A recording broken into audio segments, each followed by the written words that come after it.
एक आदमी, अब यकीन करेंगे, 1000 बीघा जमीन का मालिक। भाई कितने का? 1000। देखिए मेरा बचपना था, और उन्हें 9-10 साल की उम्र होगी, बचपना था। 1000 बीघा जमीन का मालिक, सेठ था, सेठ।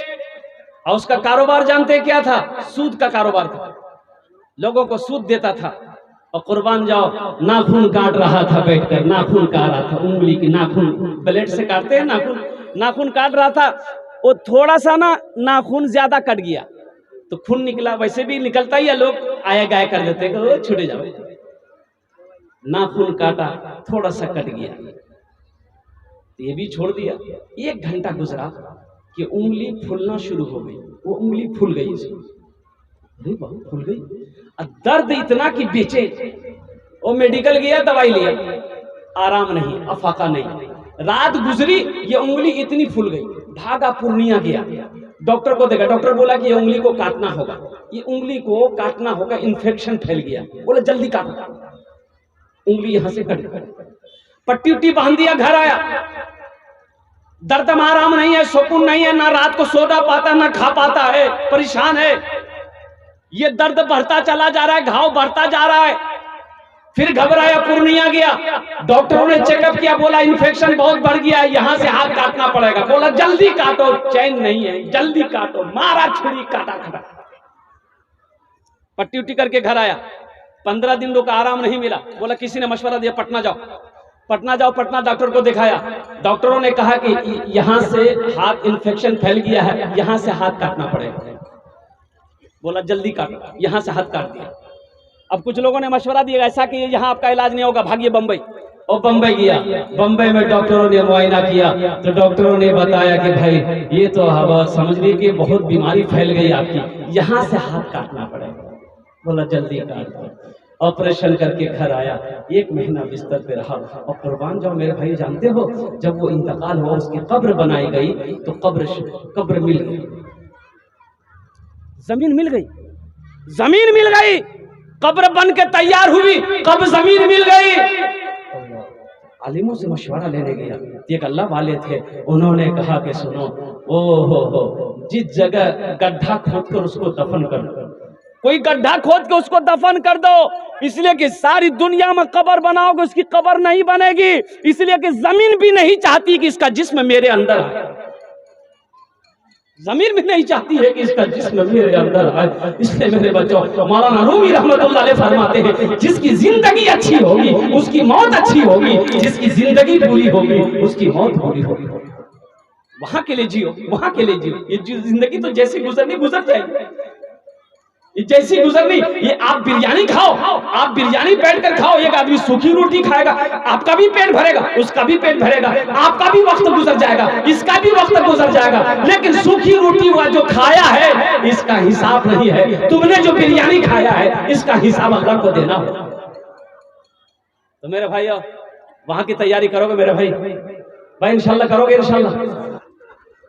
क्यों आए थे इस दुनिया में, जाना है मालूम नहीं, सामाने सफर सब ठीक करो, कब होगा सफर मालूम नहीं। क्यों आए थे इस दुनिया में, जाना है मालूम नहीं, इस घर को बेहतर बनाए हो, जिस घर में रहना है तो दिल, इस घर को बेहतर बनाए हो, जिस घर में रहना है तो दिल, जिस घर में हमेशा रहना है, कैसा होगा वो घर मालूम नहीं। क्यों आए थे इस दुनिया में, जाना है मालूम नहीं। एक बात याद रखो, एक बादशाह को पता चला कि हमारे इलाके में बेवकूफ लोग बहुत ज्यादा है, बहुत ज्यादा बेवकूफ है। एक वजीर को कहा कि ऐसा करो, पता करो जो सबसे बड़ा बेवकूफ उसको पकड़ कर मेरे पास लेके आओ। वजीर निकला, ढूंढते ढूंढते एक आदमी के बारे में पता चला कि ये सबसे बड़ा बेवकूफ है, पकड़ के लेके आया। तो बादशाह ने के सामने खड़ा किया। तो बादशाह ने पूछा कि की नाम जे? तो बोला मोर नाम नीजे। तो बादशाह समझ गए ये सबसे बड़ा बेवकूफ है। बोला ते ही बेवकूफ चीज, सबसे बड़ो पर बेवकूफ। बोला जे समझे लो। तो बादशाह बोला ठीक है, ये मेरे गले में हार, हीरे का हार था। बादशाह खोल के उसको पहना दिया कि मेरे तरफ से इनाम रहेगा, जा मजा करो। वक्त गुजरता रहा, कुछ दिनों के बाद बादशाह की तबीयत खराब हो गई, बादशाह बीमार हो गया। लोग आने लगे, देखने लगे, जा रहे थे देखकर। वो बेवकूफ को भी पता चला कि बादशाह बीमार हो, वो भी देखने आया। तो वो देखने आया, बादशाह पहचान लिया। तो बादशाह कहता है कि तुम भी आ गए, अच्छा वो आ गए। अब मैं इस दुनिया को छोड़कर उस दुनिया में जा रहा हूँ जहां जाने के बाद फिर लौट कर नहीं आऊंगा। तो बेवकूफ कहता कौन दुनिया और कौन दुनिया जे? तो बादशाह कहा है कि इस दुनिया के बाद भी एक दुनिया है, वही जा रहे हैं। तो बेवकूफ ने कहा कि अकेले जा रहे हैं, कोई जा रहा कि नहीं साथ में? बोला नहीं बाबू, वहाँ कोई किसी का साथ में नहीं जाता है, अकेले जाना पड़ता है। तो फिर बेवकूफ ने कहा कि वहां जाइएगा तो कब आइएगा? बोला नहीं रे, वो छान जवार बात, फिर उस बार इजाजत लीजिए। तो बेवकूफ ने कहा कि वहां जाइएगा नहीं आइएगा, वहीं रहिएगा तो वजीर सिपाही नौकर चाकर भेजे। तो बादशाह ने कहा कि नहीं भेजे। तो फिर बेवकूफ ने कहा कि आप यहाँ मखमल के बिछोने पे सो रहे हैं, पलंग पे सो रहे हैं, वहां बिछोना लगाए, पलंग भेजे? बोला नहीं भेजे।